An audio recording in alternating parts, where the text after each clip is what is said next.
Hi friends, जय जगन्नाथ। शुभ सकाळ। एबे बाजिछि 20 बाजिछि। तो मु एबे उठी सारछि सांग माने आउ चलंतु आज दिनटी मोर केमती कटुछि आउ देखिबा।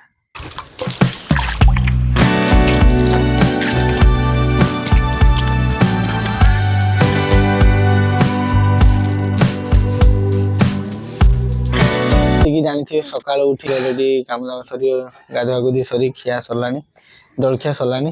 ତ ଏବେ ଚାଲନ୍ତୁ ଦେଖିବା କେମିତି ଭାତ ଖାଇଲା ବେଳେ କିସ ବା ତିଆରି କରୁଛନ୍ତି କଣ ନାହିଁ। ତ ଦେଖିବା ଚାଲନ୍ତୁ ଏଇନା ସେ ରୋଷେଇ କରୁଛନ୍ତି କଣ କରୁଛନ୍ତି ପଚାରିବା ଏଇନା।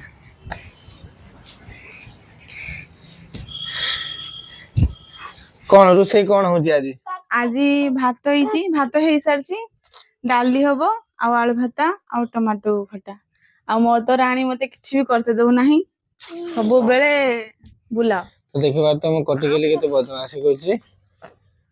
ମାମା ମାମା ମାମା ତ ଦେଖିବା କେତେ ଏଇଭଳିଆ କିଛି ରୋଷେଇ ଆମ ଘରେ ଚାଲିଛି। ତାପରେ ଖିଆଦିଆ ହବ ଆଉ। ତ ଚାଲନ୍ତୁ ଆଗକୁ। ଏଇ ଦେଖିପାରୁଥିବେ ଧାନ କାଟା ଆମର ଆରମ୍ଭ ହେଇସାରିଛି। ଧାନ କାଟା ଚାଲିଛି ଶହେ ଶହେରେ। ତ ଆକ୍ଚୁଆଲି ଖିଆଖୁଇ ସରିଲା ପରେ ତ ଜାଣିଥିବେ ଇଏ ହଉଛୁ ଆମର ହିନ୍ଦୁ ଘର। ତ ଯେହେତୁ ଆଗକୁ ଆସୁଛି ଗୁରୁବାର, ମାର୍ଗଶିର ମାସର ଗୁରୁବାର, ତ ସେଥିପାଇଁ ଘରର କିଛି ଏମିତି ପୁରା ସିନ୍ ଚାଲିଛି ଝାଡ଼ାଝୁଡ଼ି, କାରଣ ଗୁରୁବାର ଆସୁଛି ଯେହେତୁ ଝାଡ଼ାଝୁଡ଼ି ହବ। ତେଣୁ ଦେଖିପାରୁଥିବେ ଭାତ ଖିଆ ଚାଲିଛି, କାମ ସବୁ ସରିଲା ପରେ ଖିଆ କଣ ଖିଆ ହଉଛି? ଭାତ ଡାଲି ଆଳୁ ଚଟଣି। ଭାତ ଡାଲି ଆଳୁ ଚଟଣି, ଠିକ ଅଛି। ଆଉ ତା ସାଥିରେ ଆଉ କିଛି ନାହିଁ? ପିଆଜ। ତ ଚାଲନ୍ତୁ ଖାଇବାକୁ ଦିଅ। ତେଣୁକରି ଏବେ ଦେଖିପାରୁଥିବ ମୋ ମାମା ଏଠି ଶୋଇଛି।